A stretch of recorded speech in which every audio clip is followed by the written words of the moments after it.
This is Building Giig, the devlog series that follows me day to day as I attempt to build recruitment software that competes with the lives of the industry.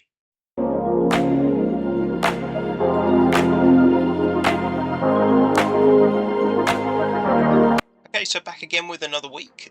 Hopefully this week is a good week for the CV formatting tool and making good progress on that. I kind of want by the end of this week to be pretty close to being done.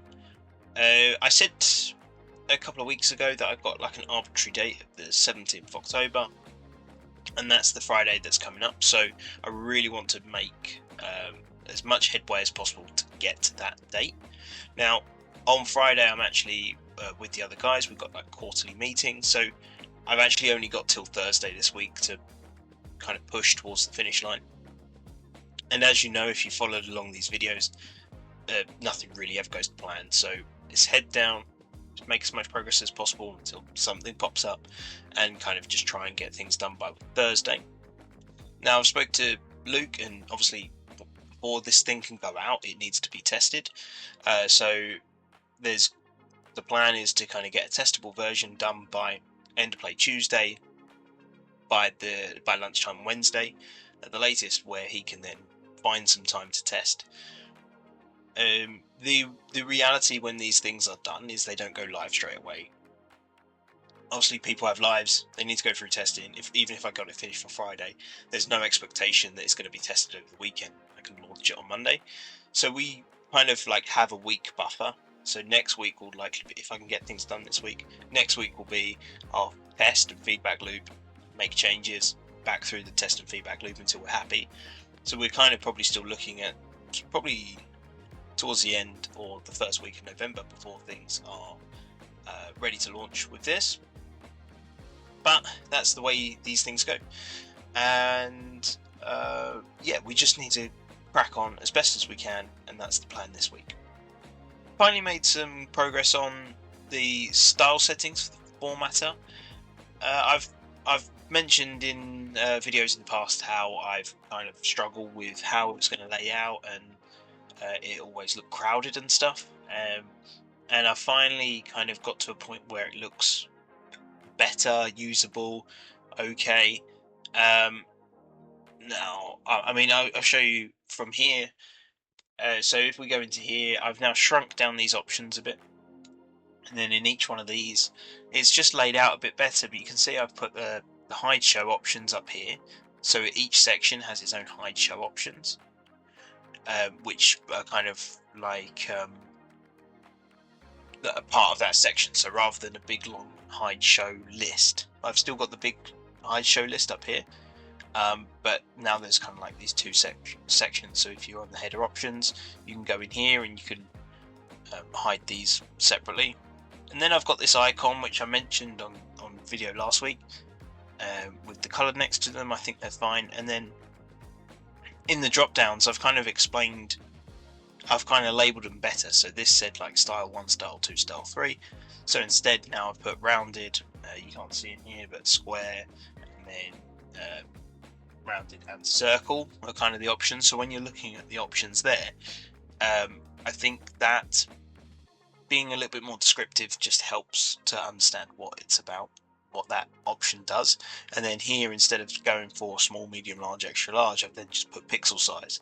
And hopefully that kind of means that you can work out from the option kind of what it does without the need for a label.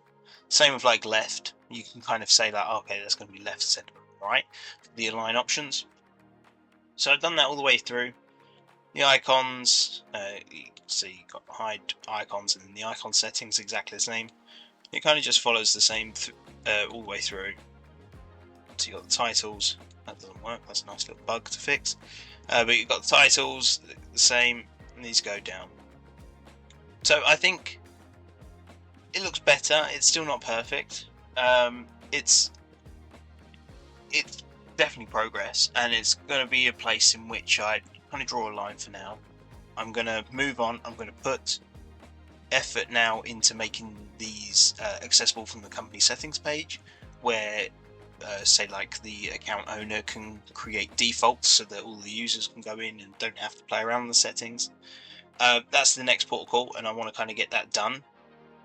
And then once that's done, I'm sure, I mean, I've already spoke to Luke, and he's kind of like 50-50 on it. Like, he says it's better, but not quite where we want it to be. And I'd agree, but we can't agree at the moment on which direction to take it, or what actually needs to change to make it better. So I'm going to try and park it. I'm going to move on, make the default settings, make them so they work as default settings, and then we can kind of revisit it at another time. But at the moment, like I said at the start of the video, we want to get to a point where we're testing kind of towards the end of the week, so we just got to move on from here. So that's where things are. These little bits always take a long time to get right. Still not happy, so we'll have to come back, but it at least looks better and works better than it did before. Right, so next update, it's now lunchtime on Wednesday. I did film something yesterday, but I forgot to plug the microphone in, so it was an absolute waste of time on that video. Basically, yesterday was an absolute waste. There was zero progress made at all on the task we wanted to get done, and just like happens all the time on these vlogs, like things got flipped upside down. Yesterday was kind of like bug central, basically. I'm not sure really what I've done, but we've spoke about at length the changes to off-cam sister pages and the sessions, and I also mentioned that they shouldn't probably have been rushed through in the manner in which they were. So that was over the last couple of videos. Basically, they're still causing us problems. So where I wrote code to allow for the off canvas, where it was on the screen at the same time as items behind it, you then write code, or I then wrote code in a certain way so that kind of like the two objects could appear on the screen at the same time, things like that. And there was a lot of like code that I had to add to stop the conflicting of the modal and the page behind, which now is causing problems that it's not in the modal, or it's not in that big off canvas pop-up. So the fact that it's now a page is kind of causing us an issue in some of those places, and it's causing bugs there. And then I've gone into detail about sessions and the session bug I found, and that's still in some places. It's kind of like just slowly working out why different parts are kind of different parts were benefiting from the bug that was with the session code before, and now that the session code bug is fixed,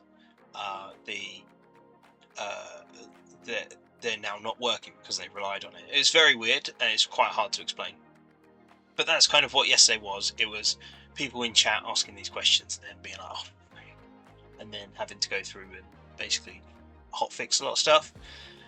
Now there's a very like tight balancing act with all this, because yes, I want to get the bugs fixed because I want the platform to be as smooth as possible, and I don't want it to be a buggy mess. And then at the same time, it's like I need to push the product forward. So how do I do that in a good way?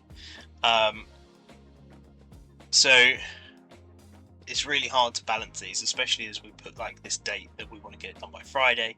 I'm not here on Friday, like I've mentioned, so I've only got today and tomorrow to do it. So yeah, it's a really tough balancing act to do bugs and system improvements, and then helping people out at the same time as well with technical questions. But there has been a little bit of progress today with the formatter, or the end of day, Monday and today with the formatter. So this is kind of where it's at now. I think this is pretty much the same as how I left it before. I've split out header options and candidate options so that they're not as messy. Like, so there's not as many options under each title, and now made it so that each title, when you click it, it closes the previous one, just to cut down on how many options are on the screen at the same time, basically. We've got the redacted switcher up here now. I think that's redesigned from the last time I screen shared this, and the download button, which doesn't do anything yet. Now, if we go into customization, format, now I've put this across to here, so this is in the settings, and this is like a CV preview, so it uses our Steve Wozniak test CV that we used AI to generate, and I've kind of put it here so it's in a preview, so people still get that live. You make changes and you see them happen, so you can see what your CVs are going to look like, and then you can obviously make any of these changes you want. This all works very similar to how it does on the candidate. The only kind of real difference here is you might see that there's only 2 options now in this branded section, and then when you go redacted you get the hide show options in there. So that's because these are kind of global, so whatever changes you make here in the style or the reorder, they will show on both the branded and the redacted CVs. And then with the redacted, I only want them to be able to just to clear confusion. It's like, oh, when I'm on redacted, I don't want this information shown, so then they can go through and tick those, and I think that's a bit clearer, just to break out the settings a little bit so it's less confusing. The other thing in here which is different to in the candidate is if you go into the section options, you've got section titles, which is not present in the candidate card, but for example, like you've got professional summary up here, and if let's say you don't want it to say professional summary, or you're not English, you're using the platform in a different language, you can obviously just type whatever you want in there, and that will become the section title for that section. Basically, you can see that like if I'm typing in here, they're not yet updating in here, but that's kind of the next task. And then once that's done, I've then got this save button, which there's no feedback, but actually clicking that is saving the settings I put in here. So there's a few more bits left to get this whole settings page done, but once that's done, and once you get feedback at clicking the save settings button, and it goes through the checks to make sure it's all saved, and then a pop-up to say it's all good.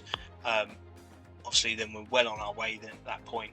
We've got a CV in the candidate card that's generated automatically and on the fly for every single candidate. We have the settings that you can go style out your CV and make the changes. You've got save, and then we move on to generating PDFs, getting them into the system generated emails, things like that. And you can see that we are on the last stretch now to implement this feature finally. Right, now we're approaching the end of day on Thursday, and I've got to start wrapping things up. Like I said, I'm not here tomorrow, so today is kind of end of the week in theory for development. So I thought I'd just do a quick update of how things have gone with the CV formatter today. I've been able to have a pretty good run at it and make some decent progress. Kind of just head down, getting on, and I'm doing those kind of like small tasks, just trying to find improvements here and there, and also generating PDF. So I'll show you what those small improvements are. They're not huge, but you can see kind of like on this right hand side, if you compare it to a video from yesterday or the day before, there was 4 boxes here and now there's only 2, and that kind of goes to just trying to make it more usable. So like when you're on this screen, this is the candidate screen, the likelihood is kind of your structure of the CV, where you want things ordered, things like that are already set in place. So I kind of thought, why even have it on this screen messing stuff up or complicating stuff? So you've just got the recruiter note here, which I don't know whether I've showed you before, but it's just like a little editor. When you add notes, it adds down here, and then if I was to get rid, it then gets rid of the recruiter note. So it's only visible when there's data in there. And then you get a few controls, so you can make it bold, italic, a number line, a bulletproof line, things like that, that I think people will be able to create recruiter notes out of. That makes sense. You can also see that, I mean, I've just made this the most hideous CV I could just to make sure everything was working, but you can see that my controls to make the titles editable are now working as well. And then in layout and style, I've condensed these down. I think I showed you this, but candidate options I think is pretty new. I think I spoke about it yesterday. So that now displays all the candidate options, and the header options are separate. And like I said at the very beginning, these settings are now in here, so that you can make individual changes to a CV if you wanted to. Now if we go over to the settings page, where we go into here, it looks a little bit different in here now. So we've got this split screen.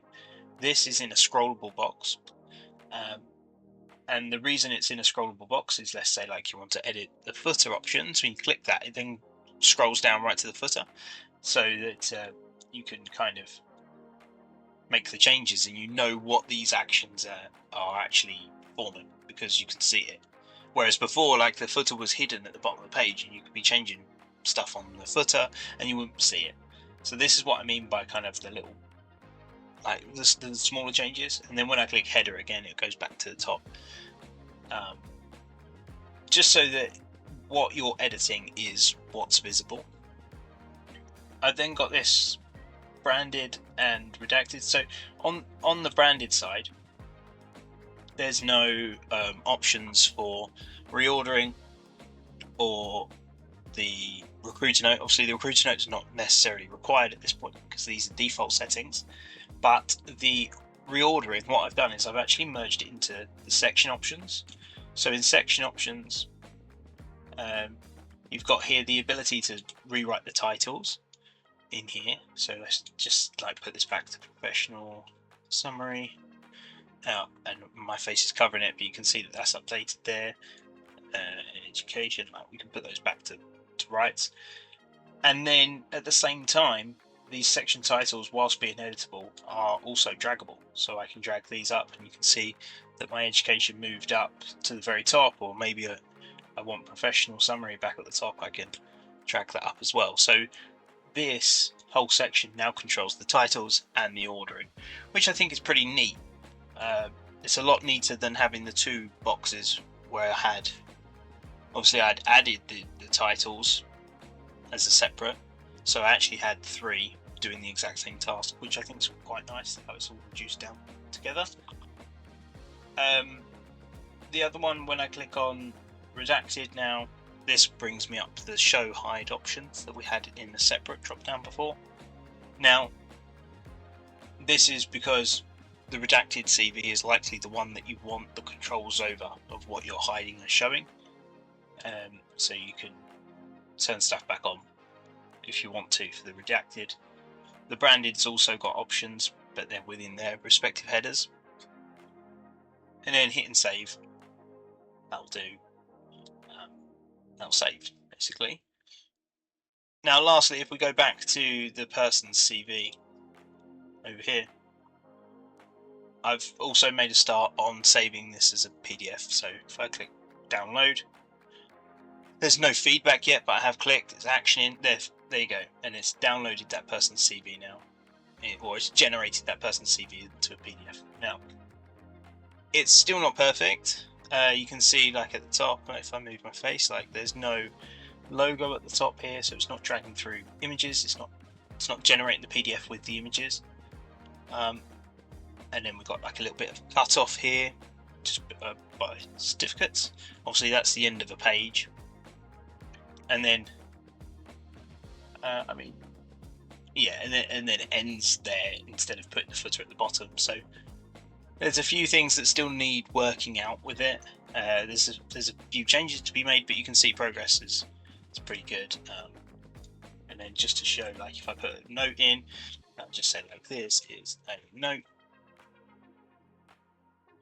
And that's now here under the professional summary, and then I click download. That should instantly bring that in, so you can see here, just under my face again, move me up, recruiter note in there. So like the changes you make on the CV are instantly then available when you click the download button. It generates it on the fly. It takes about 2 seconds, and you can see the quality is not amazing. So there's improvements to be made, but yeah, it's pretty quick to generate a CV anyway once you've made the changes. So going forward, I need to drag through the logos and things like that in there. I need to the ability to cut where it's cutting off the pages like that could be in the middle of some content, which won't be great. The quality could do with sharpening up, and hopefully by making those changes, I also want to retain the speed. At the moment, it takes about 2 seconds to generate a PDF and download it, and I quite like that time.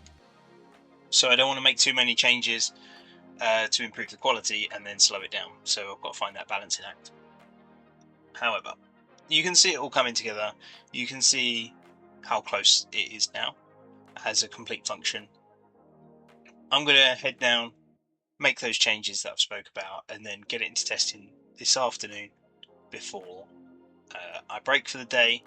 And then, like I said, I'm out tomorrow with the guys doing a quarterly meeting, so there won't be any development work done, but next week's video will hopefully have this gone through testing, and then we can make those final changes, those final 1 or 2% to improve the feature even more, and hopefully by the end of next week we're launching the thing.